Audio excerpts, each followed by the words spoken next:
In this tutorial, we'll review how to mass add fields to a specific table within an entity. This process saves time by uploading all required fields from an Excel file instead of selecting them one by one.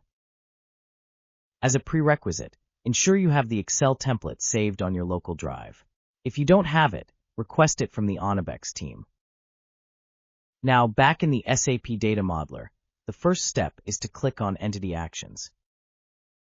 Then, select Upload from Excel. A pop-up window will appear.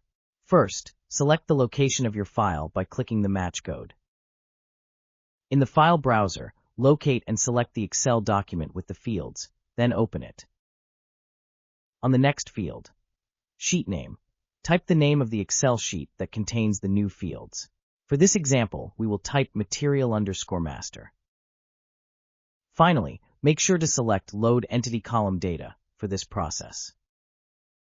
After setting up the document upload, click on Execute. After a few seconds, the process will finish. A notification message at the bottom of the screen will let you know.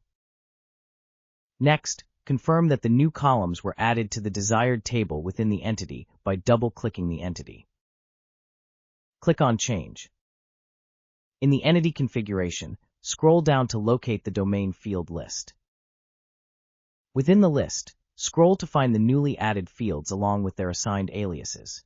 These new fields should match the ones that were in the Excel file.